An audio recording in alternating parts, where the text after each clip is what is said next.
Hi friends, welcome to top cine news and reviews.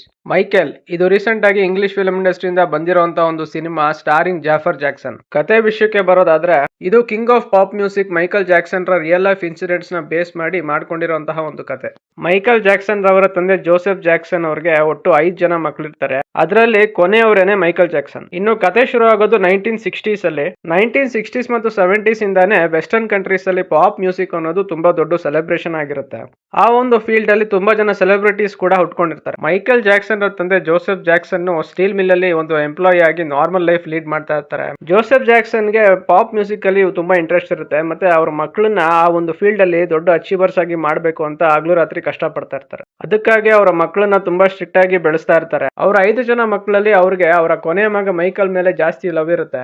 ಅವ್ರಿಗೆ ಸಿಟ್ಟು ಬಂದಾಗ್ಲೆಲ್ಲ ಅವರ ಕೊನೆ ಮಗ ಮೈಕಲ್ಗೆ ಬೆಲ್ಟ್ ತಗೊಂಡು ದನಕ್ಕೆ ಚಚ್ಚಿದಂಗೆ ಚಚ್ತಾ ಇರ್ತಾನೆ. ಮೈಕೆಲ್ ಅಂಡ್ ಬ್ರದರ್ಸ್ ಜಾಕ್ಸನ್ 5 ಅನ್ನೋ ಹೆಸರಲ್ಲಿ ಒಂದು ಟ್ರೂಪ್ ಕಟ್ಕೊಂಡು ಹೀಗೆ ಒಂದು ಪರ್ಫಾರ್ಮೆನ್ಸ್ ಕೊಡ್ಬೇಕಾದ್ರೆ ಒಂದು ಕಂಪನಿ ಆ 10 ವರ್ಷದ ಮೈಕೆಲ್ ರ ವಾಯ್ಸ್ ಅನ್ನು ಕೇಳಿ ಅವ್ರಿಗೆ ಏನೋ ಒಂಥರ ಸಮಥಿಂಗ್ ಸ್ಪೆಷಲ್ ಅಂತ ಅನ್ಸುತ್ತೆ. ಆ ಕಂಪನಿಗೆ ಮೈಕೆಲ್ ರ ವಾಯ್ಸ್ ಅಷ್ಟು ಇಷ್ಟ ಆಗಿರುತ್ತೆ, ಆದ್ರೆ ಮೈಕೆಲ್ ಡ್ಯಾನ್ಸ್ ಮಾಡೋದು ಅವ್ರಿಗೆ ಇಷ್ಟ ಇರೋದಿಲ್ಲ. ಅಲ್ಲಿಂದ ಮೈಕೆಲ್ ಜಾಕ್ಸನ್ ಅವ್ನಿಗೆ ಇಷ್ಟವಾಗಿರುವಂತಹ ಡ್ಯಾನ್ಸಿಂಗ್ ನ ಬಿಟ್ಟು ಬರೀ ಹಾಡೋದ್ರ ಕಡೆ ಮಾತ್ರ ಗಮನ ಕೊಡ್ತಾನೆ. ಪಾಪ್ ಮ್ಯೂಸಿಕ್ ಸಿಂಗರ್ ಆಗಿ ಫೇಮಸ್ ಆಗ್ತಾನೆ. ಮೈಕೆಲ್ ಜಾಕ್ಸನ್ ಚಾರ್ಲಿ ಚಾಪ್ಲಿನ್ ನ ದೊಡ್ಡ ಫ್ಯಾನ್ ಆಗಿರ್ತಾನೆ. ಚಾರ್ಲಿ ಚಾಪ್ಲಿನ್ ಅವ್ರ ಫಿಲಮ್ ಅಲ್ಲಿ ಬರೀ ಆಕ್ಟರ್ ಅಷ್ಟೇ ಅಲ್ಲ, ಅವರೊಬ್ರು ಡೈರೆಕ್ಟರ್ ಕೂಡ ಆಗಿರ್ತಾರೆ. ಮತ್ತೆ ಅವರ ಫಿಲಮ್ಗೆ ಅವರೇ ಸಾಂಗ್ಸ್ ಬರೀತಾ ಇರ್ತಾರೆ. ಮೈಕೆಲ್ ಚಾರ್ಲಿ ಚಾಪ್ಲಿನ್ ರ ಈ ಒಂದು ಆಲ್ರೌಂಡ್ ಪರ್ಫಾರ್ಮೆನ್ಸ್ ನ ಚಿಕ್ಕ ವಯಸ್ಸಿಂದನೂ ಒಂದು ಇನ್ಸ್ಪಿರೇಷನ್ ಆಗಿ ತಗೊಂಡಿರ್ತಾರೆ. ಅವರ ಆಲ್ಬಮ್ಗೆ ಅವರು ಬರೀ ಸಿಂಗರ್ ಅಂಡ್ ರೈಟರ್ ಆಗಿ ಅಷ್ಟೇ ಅಲ್ಲ, ಡ್ಯಾನ್ಸ್ ಕೂಡ ಅವರೇ ಮಾಡಬೇಕು ಅಂತ ಒಂದು ದೊಡ್ಡ ಕನಸು ಇಟ್ಕೊಂಡಿರ್ತಾರೆ. ಮೈಕಲ್ ಜಾಕ್ಸನ್ ರ ಈ ಒಂದು ಕನಸಿಂದ ಮತ್ತು ಅವರು ತಗೊಳ್ಳುವಂತಹ ಕೆಲವು ಡಿಸಿಷನ್ಸ್ ಇಂದ ಅವರ ಫ್ಯಾಮಿಲಿ ರಿಲೇಶನ್ಶಿಪ್ಸ್ ಅಲ್ಲಿ ಆಗುವಂತಹ ಏರುಪೇರುಗಳು, ಅವರ ಪ್ರೊಫೆಷನಲ್ ಲೈಫ್ ಅಲ್ಲಿ ಅವರು ಪಡುವಂತಹ ಕಷ್ಟಗಳು, ಆ ಕಷ್ಟಗಳನ್ನೆಲ್ಲ ದಾಟಿ ಅವರ ಕನಸನ್ನ ಅವರು ಹೇಗೆ ಅಚೀವ್ ಮಾಡ್ತಾರೆ ಅನ್ನೋದೇ ಈ ಒಂದು ಫಿಲಮ್ ನ main plot. Positives and negatives ಗೆ ಬರೋದಾದ್ರೆ, Jafar Jackson as Michael Jackson ಅವರ ಆಕ್ಟಿಂಗ್ ಈ ಒಂದು ಫಿಲಮ್ ಅಲ್ಲಿ ನೆಕ್ಸ್ಟ್ ಲೆವೆಲ್ ಪರ್ಫಾರ್ಮೆನ್ಸ್ ಅಂತಾನೆ ಹೇಳ್ಬೋದು. ಮೈಕಲ್ ಜಾಕ್ಸನ್ ರ ರೋಲ್ ಮಾಡೋದು ಅಷ್ಟೊಂದು ಸುಲಭದ ಮಾತಲ್ಲ. ಈ ಒಂದು ಕ್ಯಾರೆಕ್ಟರ್ ಗೆ ಜಸ್ಟಿಫಿಕೇಶನ್ ಕೊಡಬೇಕು ಅಂತ ಹೇಳಿದ್ರೆ ಆಕ್ಟಿಂಗ್ ಮತ್ತೆ ಡ್ಯಾನ್ಸ್ ಎರಡರಲ್ಲೂ ಸಹ ಆ ರೋಲ್ಗೆ ಅವರು ಜಸ್ಟಿಫಿಕೇಶನ್ ಕೊಡಬೇಕು. ಅವರು ಆ ಕೆಲಸನ ತುಂಬಾ ಅಚ್ಚುಕಟ್ಟಾಗಿ ಮಾಡಿದ್ದಾರೆ. ಮಿಕ್ಕ ಎಲ್ಲ ಸಪೋರ್ಟಿಂಗ್ ಆಕ್ಟರ್ಸ್ ಸಹ ಅವರ ಕ್ಯಾರೆಕ್ಟರ್ಸ್ಗೆ 100% ಜಸ್ಟಿಫಿಕೇಶನ್ ಕೊಟ್ಟಿದ್ದಾರೆ. ಡೈರೆಕ್ಷನ್ ವಿಷಯಕ್ಕೆ ಬರೋದಾದ್ರೆ, ಮೈಕಲ್ ಜಾಕ್ಸನ್ ಲೈಫ್ ಅಲ್ಲಿ ನಡೆದಂತಹ ಮೇಜರ್ ಕಾಂಟ್ರವರ್ಸೀಸ್ ನ ಎಲ್ಲೂ ಕೂಡ ಟಚ್ ಮಾಡಕ್ಕೆ ಹೋಗಿಲ್ಲ.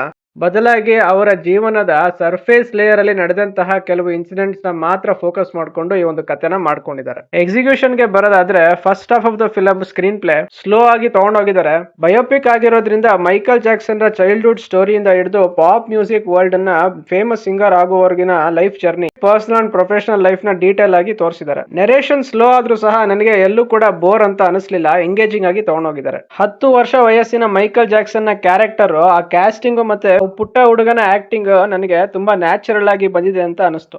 ಮೈಕಲ್ ಜಾಕ್ಸನ್ ರ ಡ್ಯಾನ್ಸಿಂಗ್ ಮೂವ್ಸ್ ನ ಫಿಲಮ್ ಅಲ್ಲಿ ಎಕ್ಸ್ಪೆಕ್ಟ್ ಮಾಡ್ಕೊಂಡು ಬಂದಿರುವಂತಹ ಆಡಿಯನ್ಸ್ಗೆ ಫಸ್ಟ್ ಹಾಫ್ ಸ್ವಲ್ಪ ಡಿಸಪಾಯಿಂಟ್ ಮಾಡಬಹುದು. ಯಾಕಂದ್ರೆ ಫಸ್ಟ್ ಹಾಫ್ ಅಲ್ಲಿ ಬರೀ Michael Jackson as a singer ಆಗಿ ತೋರಿಸಿದರೆ ಹೊರತು Michael Jackson as a dancer ನ ಒಂದು ಪೋರ್ಷನ್ ನ ಸೆಕೆಂಡ್ ಹಾಫ್ ಗೆ ಇಟ್ಕೊಂಡಿರ್ತಾರೆ. ಸೆಕೆಂಡ್ ಹಾಫ್ ಅಲ್ಲಿ ಸ್ಕ್ರೀನ್ ಪ್ಲೇ ಇನ್ನೂ ಬೆಟರ್ ಆಗ್ತಾ ಹೋಗುತ್ತೆ.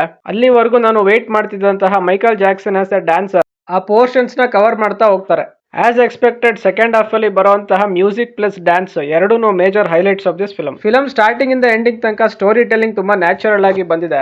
ಮೈಕಲ್ ಜಾಕ್ಸನ್ ರ ಸಾಂಗ್ಸ್ ಪ್ಲಸ್ ಮ್ಯೂಸಿಕ್ ಜರ್ನಿ ಬಿಟ್ರೆ ನನಗೆ ಅಷ್ಟಾಗಿ ಏನೋ ಅವ್ರ ಬಗ್ಗೆ ಗೊತ್ತಿರಲಿಲ್ಲ. ಫಿಲಮ್ ನೋಡಿದ್ಮೇಲೆ ನನಗೆ ಅವರ ಪರ್ಸನಲ್ ಮತ್ತು ಪ್ರೊಫೆಷನಲ್ ಲೈಫ್ ಬಗ್ಗೆ ಕೆಲವೊಂದಷ್ಟು ವಿಷಯನ ತಿಳ್ಕೊಳ್ಳಕ್ಕೆ ಸಿಕ್ತು. ಡೆಡಿಕೇಶನ್ ಮತ್ತು ಹಾರ್ಡ್ ವರ್ಕ್ ಇದೆರಡು ಸಹ ಇದ್ರೆ ಯಾರೇ ಆಗ್ಲಿ ಅವರ ಅಚೀವ್ಮೆಂಟ್ಸ್ಗೆ ಸ್ಕೈ ಇಸ್ ದ ಲಿಮಿಟ್ ಅಂತ ಒಂದು ಬ್ಯೂಟಿಫುಲ್ ಮೆಸೇಜ್ ನ ಡೈರೆಕ್ಟರ್ ಈ ಫಿಲಮ್ ಮೂಲಕ ಕೊಟ್ಟಿದ್ದಾರೆ. ಕ್ಲೈಮ್ಯಾಕ್ಸ್ ಅಲ್ಲಿ ಡೈರೆಕ್ಟರ್ ನೆಕ್ಸ್ಟ್ ಪಾರ್ಟಿಗೆ ಲೀಡ್ ಕೊಟ್ಟಿರೋದ್ರಿಂದ ಪಾರ್ಟ್ 2 ನ ಎಕ್ಸ್ಪೆಕ್ಟ್ ಮಾಡಬಹುದು.